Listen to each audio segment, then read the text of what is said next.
বুক জিস্টের সাথে শুনুন বিশ্বসেরা বইগুলোর সারমর্ম। আসসালামু আলাইকুম বন্ধুরা, বুক গিস্টের জ্ঞানার্জনের এই যাত্রায় আপনাকে স্বাগতম। সবার আগে মন থেকে ধন্যবাদ জানাই আমাদের সাবস্ক্রাইব করে পাশে থাকার জন্য। আমাদের একমাত্র উদ্দেশ্য হল সেরা বইয়ের নির্যাস আপনাদের কাছে পৌঁছে দেওয়া। সেই যাত্রায় আজ আমাদের সঙ্গী লেখক রবার্ট গ্রিনের লেখা দ্য 48 লজ অফ পাওয়ার বইটি, যা ক্ষমতাশালী হওয়ার উপর লেখা হয়েছে। এই বইটিতে ক্ষমতাশালী হওয়ার এমন 48টি নিয়ম বলা হয়েছে যা শুনে ও বুঝে আপনি বিস্মিত হবেন। আপনাদের তথ্যের জন্য জানিয়ে রাখি যে এই বইটি বিশ্বের কিছু দেশে নিষিদ্ধ করা হয়েছে, এমনকি আমেরিকার কিছু রাজ্যেও এই বইটিকে নিষিদ্ধ করা হয়েছে, কারণ তাদের মতে এই বইটিতে এমন কৌশল বর্ণনা করা হয়েছে যা সহজেই যে কাউকে ম্যানিপুলেট করতে পারে। কিছু দেশে এটি নিষিদ্ধ করার আরও একটি উদ্দেশ্য হতে পারে যে ক্ষমতাশালী হওয়ার কৌশলগুলো শুধুমাত্র নির্দিষ্ট কিছু লোকের মধ্যেই সীমাবদ্ধ থাকুক এবং বাকিরা যেন সে সম্পর্কে জানতে না পারে। কিন্তু এই ভিডিওর মাধ্যমে আমি আপনাদের সেই 48টি নিয়ম জানাবো যা এই বইটিতে উল্লেখ করা হয়েছে। আপনি যদি এই 48টি নিয়ম ভালোভাবে শোনেন, বোঝেন এবং জীবনে অনুসরণ করেন, তাহলে আপনিও আপনার বস, বন্ধু, বান্ধবী, স্বামী, স্ত্রী, আত্মীয় স্বজন যে কাউকেই ম্যানিপুলেট করতে পারবেন, এবং তাও তাদের খারাপ অনুভব না করিয়ে। এই বইটি পড়ার পর আপনি ক্ষমতা এবং এর চাবিকাঠি বুঝতে পারবেন এবং শিখতে পারবেন কিভাবে একটি সৎ ভাবমূর্তি তৈরি করে স্বীয় স্বার্থ সিদ্ধি করা যায়। হতে পারে এর কিছু নিয়ম আপনার পছন্দ নাও হতে পারে, বা আপনি সেগুলির সঙ্গে একমত নাও হতে পারেন। সেক্ষেত্রে আপনি সেগুলি উপেক্ষা করতে পারেন। যদি আপনিও ক্ষমতাশালী হতে চান, তাহলে এই সমস্ত নিয়ম মনোযোগ দিয়ে শুনুন এবং একটিও বিষয় বাদ দেবেন না। নিয়ম 1, বোকা বানানোর জন্য বোকা সাজার নাটক করুন। সামনের জনের চেয়ে বেশি বোকা দেখান। এমন অনেক পরিস্থিতি আসে যখন সবচেয়ে বুদ্ধিমানের কাজ হলো দেখানো যে আপনি কিছুই জানেন না। আপনাকে অজ্ঞ হতে হবে না, তবে অজ্ঞ সাজার নাটকে নিপুণ হতে হবে। বিপদে পড়লে অপাসাম নামক প্রাণীটি মূর্খতার অভিনয় করে। অনেক শিকারী প্রাণী এটিকে এই কারণেই খায় না। কে বিশ্বাস করতে পারে যে এত কুৎসিত, বুদ্ধিহীন, ভীতু এবং ছোট প্রাণী এত বড় প্রতারণা করতে পারে? কেউ পছন্দ করে না যে সে সামনের জনের চেয়ে বেশি বোকা দেখাক। যাই হোক, এই নীতির সুবিধা হলো যে এটি আপনার শিকারকে নিজেকে আপনার চেয়ে বুদ্ধিমান ভাবতে উৎসাহিত করে। যখন তারা এই বিশ্বাসে মগ্ন থাকবে, তখন তারা কখনোই সন্দেহ করবে না যে আপনার মতো একজন বোকারও কোনো গোপন উদ্দেশ্য থাকতে পারে। চতুরতার সাথে মানুষকে বিশ্বাস করান যে তারা আপনার চেয়ে বুদ্ধিমান, আপনি তাদের চেয়ে কিছুটা বোকা। এইভাবে আপনি তাদের শিকলে বেঁধে ফেলবেন। আপনার জাগিয়ে তোলা বুদ্ধিক শ্রেষ্ঠত্বের অনুভূতি তাদের সন্দেহের পেশিগুলোকে শিথিল করে দেবে। চীনে একটি প্রাচীন প্রবাদ আছে, বাঘ মারতে হলে শুয়োর সাজার নাটক করতে হয়। এই প্রবাদটি প্রাচীন শিকার পদ্ধতি থেকে উদ্ভূত হয়েছে, যেখানে শিকারী শুয়োরের চামড়া পরিধান করে এবং তার কণ্ঠস্বর অনুকরণ করে। শক্তিশালী বাঘ মনে করে যে একটি শুয়োর তার দিকে আসছে, তাই সে তাকে কাছে আসতে দেয়। বাঘ খুশি হয়ে এই ভেবে যে তার শিকার নিজে হেঁটে তার কাছে আসছে, কিন্তু শেষ পর্যন্ত শিকারই খুশি হয়। নিয়ম 2, বসের চেয়ে কখনো শ্রেষ্ঠ দেখাবেন না। প্রত্যেক মানুষের মধ্যে নিরাপত্তাহীনতার অনুভূতি থাকে, সে যতই বস হোক না কেন। যখন আপনি মানুষের সামনে আপনার গুণাবলীর প্রদর্শন করেন, তখন তাদের মধ্যে ঈর্ষা, বিদ্বেষ এবং নিরাপত্তাহীনতার অনুভূতি জেগে ওঠে। এটি স্বাভাবিক এবং এর কোনো প্রতিকার নেই। বসের চেয়ে শ্রেষ্ঠ দেখানো বা তার চেয়ে বেশি প্রভাবশালী দেখানো ক্ষমতা অর্জনের পথে সবচেয়ে বড় ভুল। উচ্চ পদে থাকা মানুষরা রাজা এবং রানীদের মতো হন। তারা নিজেদের পদে সুরক্ষিত অনুভব করতে চান। বুদ্ধি, বাগ্মিকা এবং আকর্ষণের দিক থেকে তারা নিজেদের আশেপাশের মানুষের চেয়ে শ্রেষ্ঠ দেখাতে চান। প্রথমত আপনাকে আপনার বসের স্তুতি করতে হবে এবং তাকে সন্তুষ্ট করতে হবে। এই কথাটি হয়তো আপনাদের অনেকেরই ভালো লাগবে না। আপনারা বলবেন যে তোষামত করা ভালো কথা নয়। কিন্তু বন্ধুরা, এটি আমার কথা নয়, বরং এই বইয়ের লেখক রবার্ট গ্রিনের কথা। লেখক বলেন যে প্রত্যক্ষ বা সরাসরি তোষামত শক্তিশালী হয়, তবে এর কিছু সীমাবদ্ধতাও আছে। প্রত্যক্ষ তোষামত খুবই স্পষ্ট এবং সহজেই ধরা পড়ে যায়। এছাড়াও এটি অন্যদেরও বিরক্ত করে। এর পরিবর্তে পরোক্ষ বা গোপনে করা তোষামত অনেক বেশি শক্তিশালী। এই বিষয়টি মনে রাখবেন যে আপনার বস সূর্য এবং আপনাকে তার আলো আটকানো মেঘ হওয়া উচিত নয়। সবার সামনে সর্বদা বসকে সূর্য প্রমাণ করতে থাকুন, যার চারপাশে প্রত্যেকটি ব্যক্তি গ্রহের মতো ঘুরছে। তাকে শক্তি এবং আলোর উৎস বানিয়ে দিন, তাকে মনোযোগের কেন্দ্রবিন্দু করে দিন। আকাশের তারারা আমাদের এই শিক্ষাই দেয়। তারা সূর্যের মতোই বৃকি উজ্জ্বল হতে পারে, কিন্তু সূর্য যখন উজ্জ্বল হয় তখন তাদেরকে দেখা যায় না। নিয়ম 3, বন্ধুদের উপর কখনো বেশি ভরসা করবেন না এবং শত্রুদের দিয়ে কাজ করা শিখুন। লেখক রবার্ট গ্রিনি বলেছেন যে বন্ধু থেকে সাবধানে থাকবেন এবং বন্ধুদের আপনার সব গোপন কথা বলবেন না, কারণ আজকের অন্তরঙ্গ বন্ধু কালকে ঘোর শত্রুও হতে পারে। যদি আমরা বন্ধুদেরকে আমাদের সব গোপন কথা বলি, তাহলে কাল যদি তাদের মধ্যে একজনও শত্রু হয়ে যায়, তাহলে সে আমাদের গোপন কথা ফাঁস করে দিয়ে আমাদের ধ্বংসের কারণ হতে পারে। লেখক বলেন যে বন্ধুরা খুব তাড়াতাড়ি ঈর্ষান্বিত হয়ে পড়ে, তাই তারা আপনাকে খুব তাড়াতাড়ি প্রতারণা করবে। এর পরিবর্তে যদি আপনি কোনো পুরাতন শত্রুকে কাজে লাগান, তাহলে সে বন্ধুর চেয়েও বেশি বিশ্বস্ত হবে, কারণ তার অনেক কিছু প্রমাণ করার আছে।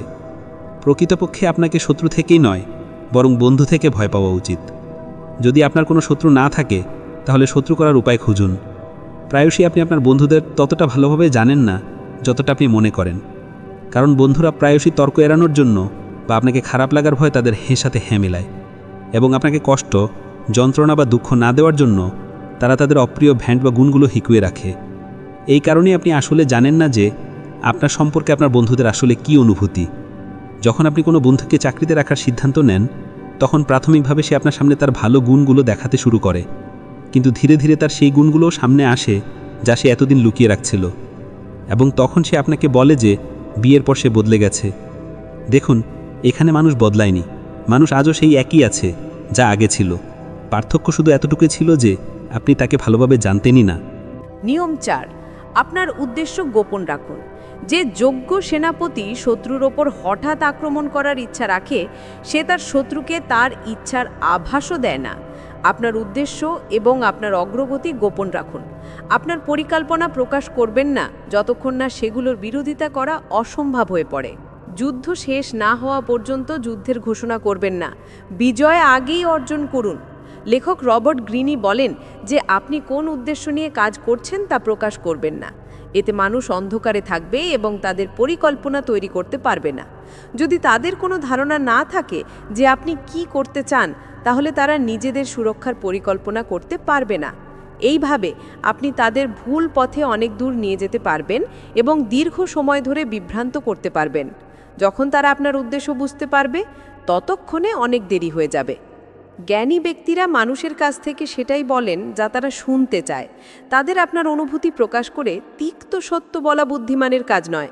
এর চেয়েও গুরুত্বপূর্ণ বিষয় হলো, যখন আপনি আপনার উদ্দেশ্য এবং ভবিষ্যতের পরিকল্পনা সম্পর্কে খোলামেলা কথা বলেন, তখন আপনার সম্পর্কে আর কিছুই গোপন থাকে না। এমন পরিস্থিতিতে মানুষ না আপনাকে সম্মান করবে, না আপনাকে ভয় পাবে। এবং এটি মনে রাখার মতো বিষয় যে যাদের মানুষ সম্মান করে না বা যাদের ভয় পায় না, সেই ব্যক্তির কাছে ক্ষমতা কখনো আসে না। যদি আপনি ক্ষমতা চান, তবে শতটাকে একপাশে রাখুন এবং আপনার উদ্দেশ্য গোপন রাখার শিল্প শিখুন।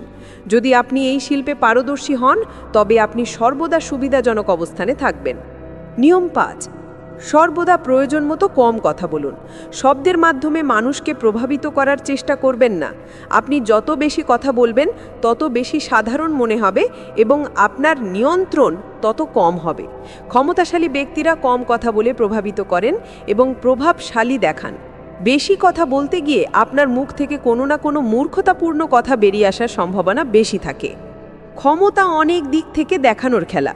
যখন আপনি প্রয়োজনের চেয়ে কম কথা বলেন, তখন আপনি সর্বদা বাস্তবতার চেয়ে বেশি মহান এবং শক্তিশালী দেখান। 1825 সালে প্রথম নিকোলাস রাশিয়ার সিংহাসনে বসেন। তার সিংহাসনে বসার পরপরই তার বিরুদ্ধে বিদ্রোহ শুরু হয়।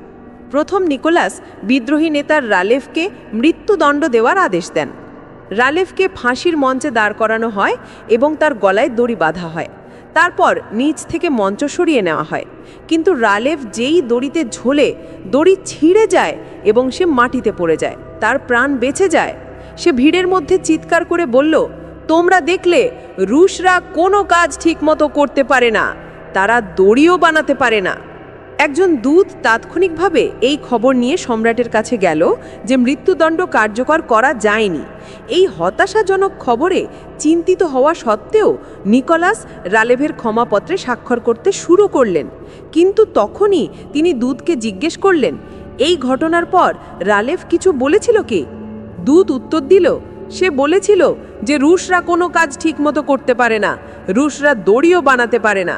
সম্রাট ক্ষমাপত্র ছিঁড়ে ফেলে বললেন, যদি এমন কথা হয় তাহলে আমরা তার কথা ভুল প্রমাণ করে দেখাবো। এবং পরের দিনই রালেফকে আবার ফাঁসির দড়িতে ঝোলানো হলো এবং এবার দড়ি ছিঁড়ল না। তাহলে এই ঠিক থেকে কি শিক্ষা নিলেন? একবার মুখ থেকে বেরিয়ে গেলে আপনি শত্রুগুলিকে আর ফিরিয়ে আনতে পারবেন না। তাই সেগুলিকে নিয়ন্ত্রণে রাখুন এবং প্রয়োজনের চেয়ে কম কথা বলুন। নিয়ম ৬, শিকারকে নিরস্ত্র করার জন্য সামান্য সততা এবং উদারতা ব্যবহার করুন। প্রাচীন চীনে তৎকালীন রাজা চেংয়ের ডিউক সিদ্ধান্ত নিলেন যে তিনি শক্তিশালী হয়ে ওঠা হু রাজ্য দখল করবেন। তিনি তার পরিকল্পনা কাউকে জানাননি এবং হু রাজার সাথে তার মেয়ের বিয়ে দিলেন। তারপর তিনি একটি সভা ডাকলেন এবং তার মন্ত্রীদের জিজ্ঞেস করলেন, আমি কোনো একটি দেশ আক্রমণ করার কথা ভাবছি, আমাদের কোন দেশ আক্রমণ করা উচিত? যেমনটা তিনি আশা করেছিলেন, একজন মন্ত্রী উত্তর দিলেন, আমাদের হু রাজ্য আক্রমণ করা উচিত। ডিউক রাগ দেখিয়ে বললেন, হু এখন আমাদের মিত্র রাজ্য, তুমি তার উপর আক্রমণ করার পরামর্শ কিভাবে দিতে পারো? এই ভুল কথার জন্য তিনি মন্ত্রীকে শিরচ্ছেদ করালেন। হুর রাজা এই সম্পর্কে শুনলেন। তিনি ভাবলেন যে তার কাছে রাজা চেংয়ের ডিউক অনেক সততার প্রমাণও তো আছে। এছাড়াও তার সাথে তার মেয়ের বিয়েও দিয়েছেন। তাই তিনি থেকে নিজেকে রক্ষা করার জন্য কোনো সতর্কতা অবলম্বন করেননি। কিছু সপ্তাহ পরে সেনাবাহিনী হু রাজ্যে প্রবেশ করল এবং তারা পুরো দেশ দখল করে নিল। তাহলে এই সত্যি ঘটনা থেকে আমরা কি শিখলাম? উত্তর হলো, লেখক রবার্ট গ্রিনি বলেন যে কোনো শত্রু বা কোনো মানুষকে প্রতারণা করার আগে তার প্রতি এতটাই সৎ হন যে সে তার দ্বারা প্রতারিত হওয়ার কথা স্বপ্নেও ভাবতে না পারে, এবং যখন সঠিক সময় আসে তখন তার গলা কেটে দিন বা নিজের উদ্দেশ্য সিদ্ধ করুন। নিয়ম ৭, যে কোনো মূল্যে সবার মনোযোগ আকর্ষণ করুন।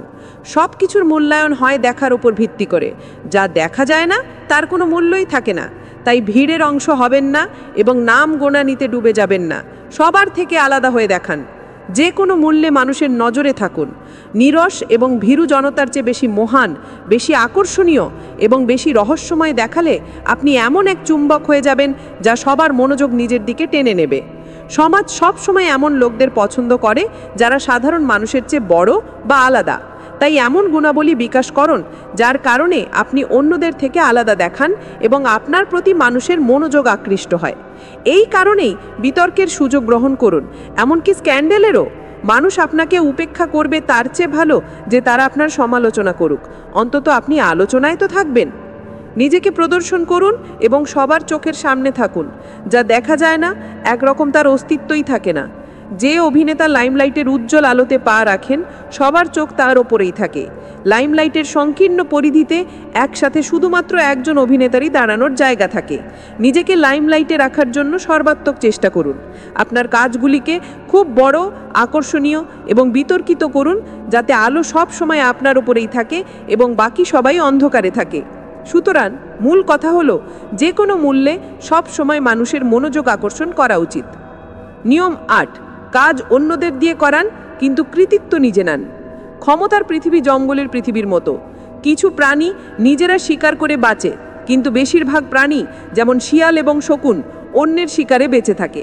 তারা খুব দ্রুত এই বিষয়টি বুঝে যায় যে যদি তারা অপেক্ষা করে তাহলে তারা এমন কোনো প্রাণী পাবে যা তাদের জন্য শিকার করে দেবে। এবং লেখক রবার্ট গ্রিনি বলেন যে আমাদেরও তাই করা উচিত। নাদান হবেন না। এই মুহূর্তে যখন আপনি গাধার মতো কাজ করছেন, তখন আপনার উপরেও শকুনরা ঘুরছে এবং আপনার সৃজনশীলতা থেকে লাভ তোলার উপায় খুঁজছে। এই বিষয়ে অভিযোগ করা বা রাগ করা বৃথা, বরং নিজেকে রক্ষা করুন এবং এই খেলাটি নিপুণতার সাথে খেলুন। ক্ষমতার ভিত্তি স্থাপন করার পর আপনি শকুন হয়ে উঠুন। এই নীতি অনুসরণ করলে অনেক সময় এবং শ্রম বেঁচে যাবে। শিল্পী পিটার পল রুবেন্সের কর্মজীবনের শেষ দিকে তার চিত্রকর্মের চাহিদা অনেক বেড়ে গিয়েছিল। তিনি একটি ব্যবস্থা তৈরি করে নিয়েছিলেন। তিনি তার বড় স্টুডিওতে ডজনখানেক ভালো চিত্রশিল্পীকে চাকরি দিতেন। তাদের মধ্যে একজন পোশাক তৈরিতে পারদর্শী ছিলেন, তো আরেকজন পটভূমি তৈরিতে, এবং একইভাবে বাকি ক্ষেত্রগুলির বিশেষজ্ঞরা ছিলেন। তার স্টুডিওতে একই সাথে অনেক চিত্রকর্মের কাজ চলত। যখন কোনো গুরুত্বপূর্ণ গ্রাহক স্টুডিও দেখতে আসতেন, তখন পিটার পল রুবেন্স সেই দিন কর্মরত চিত্রশিল্পীদের সরিয়ে দিতেন। যখন গ্রাহক বারান্দা থেকে দেখতেন, তখন তিনি রুবেন্সকে অবিশ্বাস্য দ্রুততা এবং শক্তি দিয়ে একসাথে অনেক চিত্রকর্মের কাজ করতে দেখতেন। গ্রাহক বিস্মিত হয়ে যেতেন যে এই ব্যক্তি কত অসাধারণ, যিনি এত কম সময় এতগুলি মাস্টারপিস আঁকতে পারেন। এটাই এই নিয়মের সারমর্ম। কাজ অন্যদের দিয়ে করানো শিখুন এবং কৃতিত্ব নিজে নিন, যাতে লোকেদের মনে হয় যে আপনার মধ্যে এক অনন্য ক্ষমতা আছে। এইভাবে তাদের সৃজনশীলতা মানুষের সামনে আপনার সৃজনশীলতা হয়ে ওঠে এবং আপনাকে জিনিয়াস মনে হয়। নিয়ম 9, দুঃখী ও অভাগা মানুষ থেকে দূরে থাকুন। ভাইরাস এমন একটি জিনিস যা আপনাকে না দেখে, কোনো সতর্কতা ছাড়াই আপনার শরীরে প্রবেশ করে এবং নীরবে ধীরে ধীরে ছড়িয়ে পড়ে। আপনি এর খবর পাওয়ার আগেই এটি আপনার শরীরে গভীর শিকড় গেড়ে বসে। লেখক রবার্ট গ্রিনি বলেন যে দুঃখী ও অভাগা মানুষ এই ভাইরাসের মতোই হয়। আবেগপ্রবণ অবস্থাগুলি রোগের মতোই সংক্রামক। হতে পারে আপনার মনে হতে পারে যে আপনি একজন ডুবন্ত মানুষকে সাহায্য করছেন, কিন্তু মনে রাখবেন যে এমনটা করে আপনি কেবল আপনার সমস্যাই বাড়াচ্ছেন। অভাগা মানুষ দুর্ভাগ্যের দিকে আকৃষ্ট হয়। যদি আপনি তাদের সাহায্য করেন, তাহলে দুর্ভাগ্য আপনার দিকেও আকৃষ্ট হবে। তাই সুখী ও ভাগ্যবান মানুষের সাথে থাকুন। ভাগ্যবান মানুষদের চিনুন, যাতে আপনি তাদের সাথে থাকার সিদ্ধান্ত নিতে পারেন। অভাগা মানুষদেরও চিনুন, যাতে আপনি তাদের এড়িয়ে চলতে পারেন। সবচেয়ে গুরুত্বপূর্ণ বিষয় হলো তাদের প্রতি দয়া দেখাবেন না এবং তাদের সাহায্য করার চেষ্টা করে নিজে জড়িয়ে পড়বেন না। খারাপ প্রভাব বিস্তারকারীদের থেকে দূরে পালিয়ে যান, নইলে আপনাকে এর পরিণতি ভোগ করতে হবে। অন্যের দুঃখে নিজে মরবেন না। নিয়ম 10, বন্ধুর মতো দেখান, কিন্তু কাজ করুন গুপ্তচরের মতো। যদি আপনি কারো সামনে নিজের মনের অনুভূতি প্রকাশ করার ভান করেন, তাহলে এমন সম্ভাবনা বেড়ে যায় যে সেও আপনার সামনে তার গোপন কথা প্রকাশ করে দেবে। আপনি যদি তাকে কোনো মিথ্যা রহস্য বলেন, তাহলে বিনিময়ে সে আপনাকে সত্যি রহস্য বলে দেবে। আপনার প্রতিযোগীর সম্পর্কে জানা খুব গুরুত্বপূর্ণ। মূল্যবান তথ্য সংগ্রহ করার জন্য গুপ্তচরদের ব্যবহার করুন, যাতে আপনি এক ধাপ এগিয়ে থাকতে পারেন। এর চেয়েও ভালো উপায় হলো আপনি নিজেই গুপ্তচরের ভূমিকা পালন করুন। এই কাজটা ততটা কঠিন নয় যতটা আপনি মনে করেন। বন্ধুত্বপূর্ণ আচরণ দিয়ে আপনি বন্ধু এবং শত্রু উভয় থেকেই গোপন তথ্য পেতে পারেন। সামাজিক অনুষ্ঠান যেমন বিয়ে, পার্টি, গেট টুগেদার, এমন সুযোগগুলির সদ্ব্যবহার করুন। এই সময়টায় লোকেরা খোলাখুলি কথা বলে এবং খুব বেশি সতর্ক থাকে না। তাই মানুষের সাথে কথা বলে আপনি তাদের মুখ থেকে কথা বের করে আনতে পারবেন। আপনার কৌশল এতটাই জোরালো হবে যে তারা আপনার আগ্রহকে ভুল করে আপনার বন্ধুত্ব মনে করবে। এইভাবে আপনি কেবল সামনের জনের গোপন তথ্যই জানতে পারবেন না, বরং তাকে আপনার সমর্থকও বানিয়ে ফেলবেন। তবে আপনাকে এই কৌশলটি সাবধানে ব্যবহার করতে হবে। যদি লোকেদের সন্দেহ হয় যে আপনি আলোচনার অজুহাতে তাদের গোপন কথা বের করে নিতে চাইছেন, তাহলে তারা সতর্ক হয়ে যাবে। তাই মূল্যবান তথ্যের ওপর নয়, বরং বন্ধুত্বপূর্ণ কথার ওপর জোর দিন। নইলে আপনার প্রশ্নগুলি সামনের জনকে আপনার উদ্দেশ্য বুঝতে দেবে এবং আপনি আপনার কাঙ্ক্ষিত তথ্য পাবেন না। নিয়ম 11, আপনার শত্রুকে সম্পূর্ণভাবে ধ্বংস করুন। যদি আপনি সাপকে আপনার পা দিয়ে পিষে মেরে না ফেলে জীবন্ত রেখে দেন, তাহলে সে আবার ফনা তুলে আপনাকে দ্বিগুণ বিষে দংঘাম করবে। পরাজিত শত্রুও অর্ধমৃত সাপের মতোই হয়, যাকে আপনি আবার শক্তিশালী হওয়ার সুযোগ দেন এবং সময়ের সাথে সাথে তার বিষ বাড়তে থাকে। যে শত্রুকে ভয় করা হয় তাকে সম্পূর্ণভাবে চূর্ণ বিচূর্ণ করে দেওয়া উচিত। যদি একটিও স্ফুলিঙ্গ অবশিষ্ট থাকে, যতই মৃদু হোক না কেন, শেষ পর্যন্ত আগুন জ্বলে উঠবে। শত্রু আবার শক্তিশালী হয়ে উঠবে এবং প্রতিশোধ নেবে। তাকে সম্পূর্ণভাবে ধ্বংস করে দিন, শরীর থেকে নয়, বরং আত্মা থেকে। চাণক্য নীতির রচয়িতা চাণক্য বলেছিলেন যে আমাদের কখনো শত্রুকে শুধু এই কারণে উপেক্ষা করা উচিত নয় যে সে দুর্বল হয়ে পড়েছে। ঘাসের গাদায় চাপা পড়ে থাকা আগুনের স্ফুলিঙ্গের মতোই সেও কিছু সময় পর ভয়ঙ্কর হয়ে উঠতে পারে। তাই আপনার শত্রুকে সম্পূর্ণভাবে ধ্বংস করাতেই বুদ্ধিমানের কাজ। নিয়ম 12, সম্মান অর্জনের জন্য দূরত্ব বজায় রাখুন। আমি আপনাদের কিছু সৈন্যের কথা বলতে চাই যারা সমুদ্র তীরে মোতায়েন ছিল। যখন তারা প্রথমবার কোনো জিনিসকে সমুদ্রের ঢেউয়ে দূরে ভাসতে দেখল, তারা চিৎকার করে উঠল যে জাহাজ, জাহাজ, যুদ্ধ জাহাজ। 5 মিনিট পর তারা একটি নৌকা দেখল, তারপর একটি ছোট ডিঙি এবং শেষ পর্যন্ত কিছু কাঠ ভাসতে দেখল। এই উদাহরণ থেকে আমরা শিখতে পারি যে দূর থেকে যে জিনিস গুরুত্বপূর্ণ এবং আকর্ষণজনক মনে হয়, কাছে এলে তার মূল্য আবর্জনার সমান হয়ে যায়। একটা কথা মনে রাখবেন, সূর্যের গুরুত্ব তার অনুপস্থিতি থেকেই হয়। বৃষ্টির দিন যত দীর্ঘ হয় সূর্যের জন্য তত বেশি অপেক্ষা থাকে, কিন্তু ক্রমাগত গরম পড়লে সূর্য অসহ্য হয়ে মনে হয়।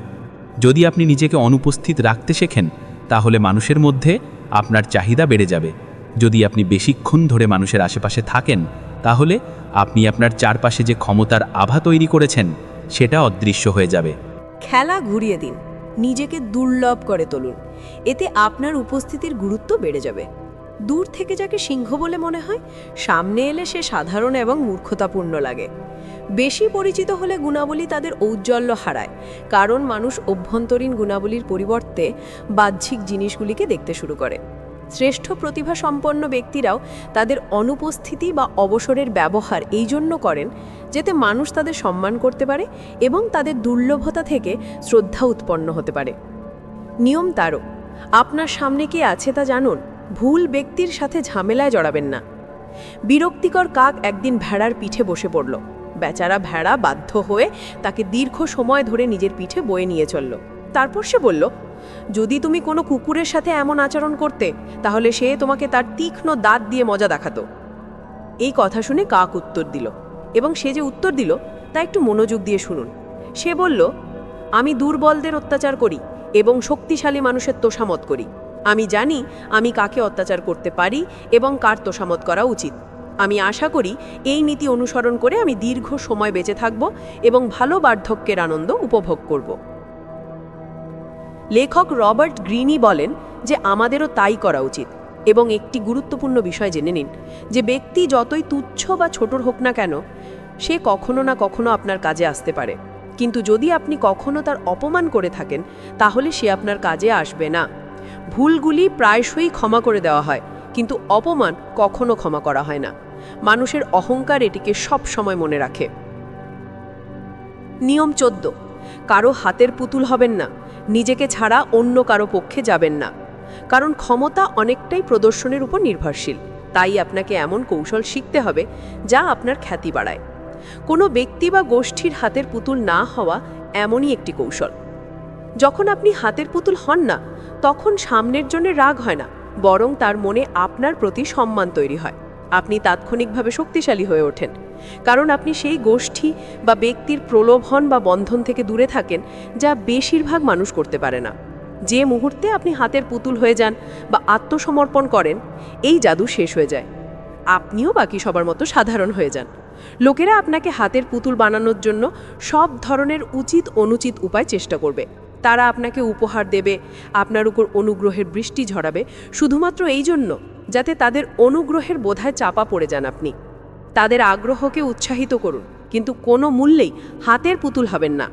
তবে এই কথা মনে রাখবেন যে আপনার লক্ষ্য লোকেদের দূরে রাখা নয়, বা এমন দেখানো নয় যে আপনি কারো হতে পারেন না। রানী এলিজাবেথ প্রথমের মতো আপনাকে ক্রমাগত বাতাস দিতে হবে, আগ্রহ জাগিয়ে রাখতে হবে এবং লোকেদের প্রলোভন দিতে হবে যাতে তারা আপনাকে নিজেদের করে তোলার চেষ্টা করতে থাকে।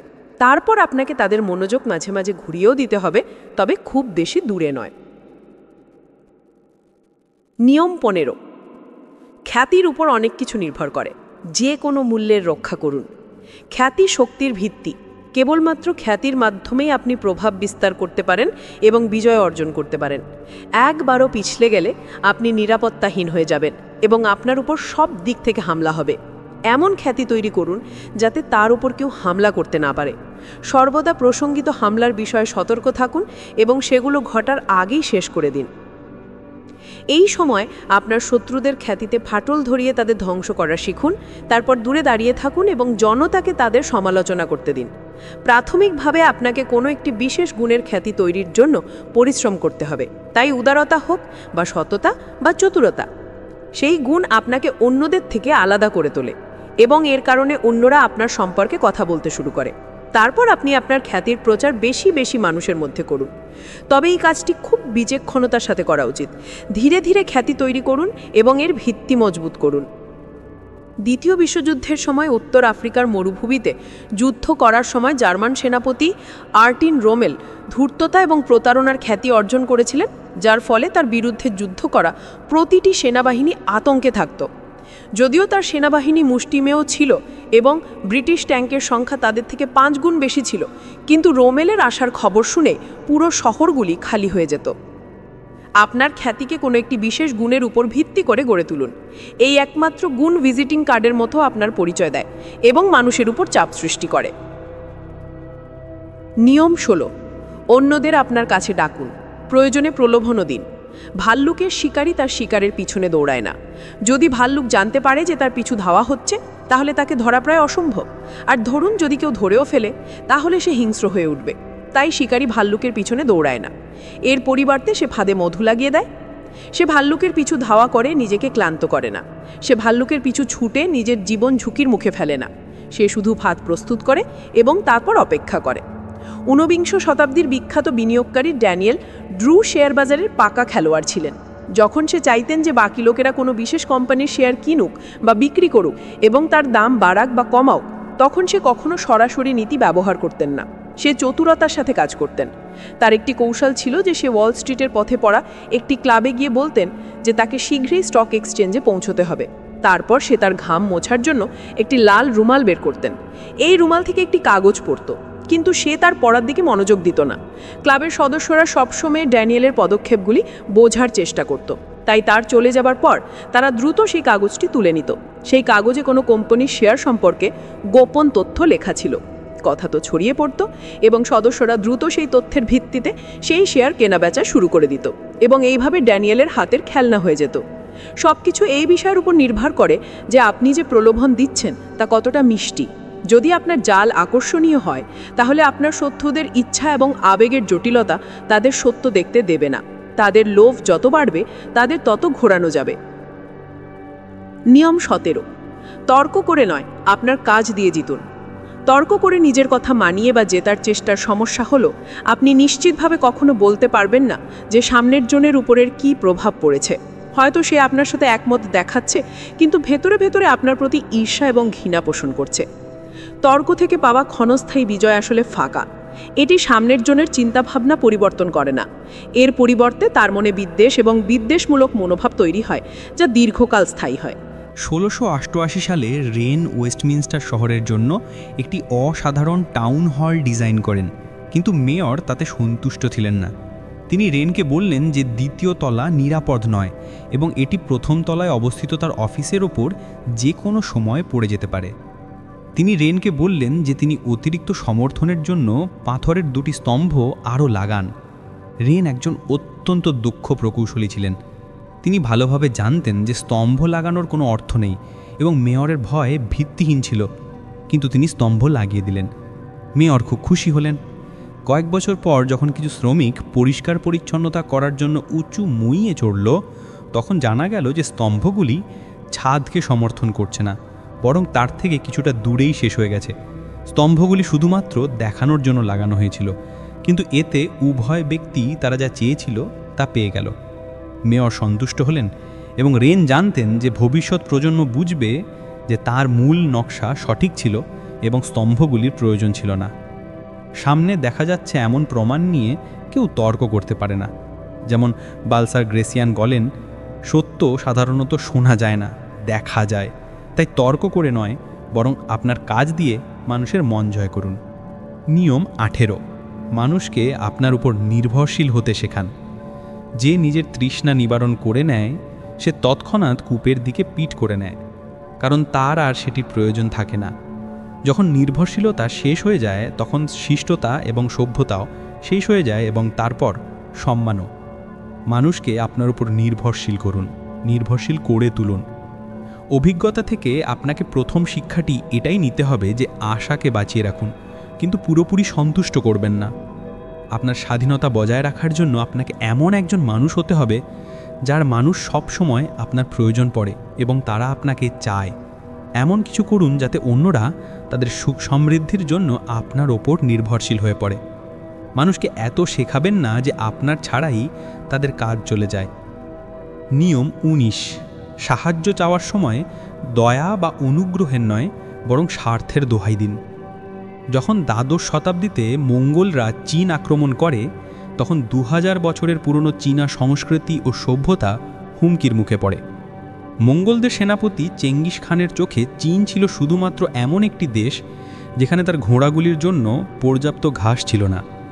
তিনি পুরো দেশকে ধুলোয় মিশিয়ে দেওয়ার সিদ্ধান্ত নিলেন, কারণ তিনি ভেবেছিলেন যে এটাই ভালো হবে যে চীনকে মাটির সাথে মিশিয়ে দেওয়া হোক, যাতে এখানে আমাদের ঘোড়াগুলির জন্য ঘাস জন্মায়। চীনা সভ্যতাকে ধ্বংসের হাত থেকে যিনি বাঁচিয়েছিলেন তিনি কোনো সৈনিক, সেনাপতি বা রাজা ছিলেন না, বরং সাই নামের একজন সাধারণ মানুষ ছিলেন। তিনি একজন বিদেশী ছিলেন, কিন্তু তিনি চীনা সংস্কৃতিতে মুগ্ধ ছিলেন। তিনি চেঙ্গিস খানের বিশ্বস্ত উপদেষ্টা হতে সক্ষম হলেন এবং তাকে বিশ্বাস করিয়ে দিলেন যে চীনকে ধ্বংস করার পরিবর্তে যদি তিনি সেখানকার নাগরিকদের উপর কর ধার্য করেন তাহলে এতে তার বেশি লাভ হবে। চেঙ্গিস খান এতেই বেশি বিচক্ষণতা দেখলেন এবং সাইয়ের পরামর্শ মেনে নিলেন। যদি আপনার কোনো সঙ্গীর সাহায্য প্রয়োজন হয় তাহলে তাকে মনে করিয়ে দেবেন না যে আপনি এর আগে তার কত সাহায্য করেছেন বা তার জন্য কত ভালো কাজ করেছেন। যদি আপনি এমনটা করেন তাহলে সে আপনাকে উপেক্ষা করার জন্য কোনো না কোনো কারণ খুঁজে বের করবে। এর পরিবর্তে আপনার অনুরোধে এমন কিছুর দিকে ইঙ্গিত করুন যাতে তার লাভ হবে। এই লাভকে বাড়িয়ে চড়িয়ে জোরালোভাবে বলুন। যখন তার মনে হবে যে আপনার সাহায্য করার কারণে তার ভালো হতে পারে, তখন সে পূর্ণ উৎসাহের সাথে আপনাকে সাহায্য করবে। নিয়ম 20, অন্যদের দ্বিধায় রাখুন, অনিশ্চয়তার পরিবেশ তৈরি করুন। হঠাৎ বা অপ্রত্যাশিত জিনিস সবচেয়ে ভীতকর। এই কারণেই আমরা ভূমিকম্প আর ঘূর্ণিঝড়কে ভয় পাই। আমরা জানি না কখন সেগুলো আসবে। যখন একটি ভূমিকম্প আসে তখন আমরা আতঙ্কে থাকি যে কোথাও আরেকটি ভূমিকম্প না এসে যায়। অপ্রত্যাশিত মানবিক আচরণ আমাদের ওপর একই ধরনের প্রভাব ফেলে। কিছুকাল পাবলো পিকাসো তার চিত্রকর্ম পল রোজেনবার্গ নামক একজন আর্ট ডিলারকে বিক্রি করতেন। তারপর একদিন কোনো কারণে না ছাড়াই পিকাসো তাকে বললেন যে তিনি আর তাকে কোনো চিত্রকর্ম বিক্রি করবেন না। পিকাসো তাকে এর কোনো কারণ বলেননি। পিকাসো মনে মনে ভাবলেন যে রোজেনবার্গ পরের 48 ঘন্টা ধরে অনুমান করার চেষ্টা করবে যে এমনটা কেন হলো। এমন তো নয় যে আমি আমার চিত্রকর্ম অন্য কোনো আর্ট ডিলারকে বিক্রি করতে চাইছি। আমি আমার কাজ করতে থাকবো এবং নিশ্চিন্তে ঘুমাবো, যখন রোজেনবার্গ প্রতি মুহূর্তে দুশ্চিন্তা করতে থাকবে। 2 দিন পর সে আমার কাছে বিপর্যস্ত অবস্থায় এসে বলবে যে দেখো বন্ধু, আমি তোমাকে যত টাকা দিই, যদি আমি তোমাকে তার থেকে বেশি টাকা দিই, বেশ মোটা সংখ্যের টাকা দিই, তাহলে তুমি আমাকে মানা করবে না তো? অপ্রত্যাশিত আচরণ শুধু আতঙ্ক ছড়ানোর অস্ত্র নয়। প্রতিদিন আচরণের পদ্ধতি পরিবর্তন করলে আপনার চারপাশে অস্থিরতা তৈরি হবে এবং মানুষের আগ্রহ জাগ্রত হবে। তারা ক্রমাগত আপনার সম্পর্কে ভাবতে থাকবে। ফলস্বরূপ আপনি যত বেশি খেমখেয়ালি দেখাবেন তত বেশি সম্মান অর্জন করবেন। বুদ্ধিমান শাসক এত রহস্যময়ী হয় যে তাকে বোধগম্য মনে হয়। সে এতই স্পষ্ট হয় যে কেউ তাকে জানতে পারে না। সে নিষ্ক্রিয়তা নিয়ে সিংহাসনে বসে থাকে, যখন তার মন্ত্রীরা নিচে দাঁড়িয়ে কাঁপতে থাকে। নিয়ম 21, নিজের সুরক্ষার জন্য দুর্গ তৈরি করবেন না। একাকিত্ব বিপজ্জনক। পৃথিবী বিপজ্জনক এবং শত্রু সর্বত্র। প্রত্যেককে নিজের রক্ষা করতে হয়। দুর্গ সবচেয়ে নিরাপদ মনে হয়, কিন্তু দুর্গে থাকা আপনাকে যত বিপদ থেকে বাঁচায় তার থেকে বেশি বিপদ ডেকে আনে। এটি আপনার কাছে মূল্যবান তথ্য পৌঁছতে দেয় না। এটি আপনাকে সবার নজরে নিয়ে আসে এবং ফলস্বরূপ আপনি সহজেই লক্ষ্যবস্তু হয়ে ওঠেন। বরং মানুষের সাথে মিশুন, সঙ্গী খুঁজুন। ভিড়ের কারণে আপনি আপনার শত্রুদের থেকে সুরক্ষিত থাকবেন। হতে পারে এই দুর্গ অভেদ্য, কিন্তু সবাই জানে যে আপনি তার ভিতরেই আছেন এবং অবরোধ করলে আপনার দুর্গ এক ধরনের কারাগারে পরিণত হয়। ভিতরে কম জায়গা থাকার কারণে দুর্গগুলিতে প্রায়শই প্লেগের মতো মহামারী দেখা দিত। ক্ষমতা অর্জন এবং ধরে রাখার জন্য আপনাকে প্রত্যেকটি জিনিসের কেন্দ্রে থাকতে হবে। প্রত্যেকটি কার্যকলাপ আপনার চারপাশে ঘটতে থাকবে। রাস্তায় ঘটে যাওয়া প্রত্যেকটি ঘটনা সম্পর্কে আপনার জানা উচিত এবং তাদের সম্পর্কেও যারা আপনার বিরুদ্ধে ষড়যন্ত্র করতে পারে। বন্ধুরা, এই বইতে ক্ষমতাবান হওয়ার মোট 48টি নিয়ম রয়েছে, যা একটা ভিডিওতে কভার করা কঠিন। তাই এই বইয়ের দ্বিতীয় অংশ আসবে, যেখানে আমরা বাকি নিয়মগুলো বিস্তারিতভাবে বুঝব। তো এই ছিল আজকের বইয়ের সামারি। কেমন লাগলো তা কমেন্ট করে অবশ্যই জানাবেন। ভালো লাগলে লাইক ও বন্ধুদের সাথে শেয়ার করুন। দেখা হবে পরের ভিডিওতে। এরকম আলো ভিডিও পেতে আমাদের বুকজিস চ্যানেলটিকে সাবস্ক্রাইব করে রাখুন। ভিডিওটি শেষ পর্যন্ত শোনার জন্য আপনাকে অসংখ্য ধন্যবাদ।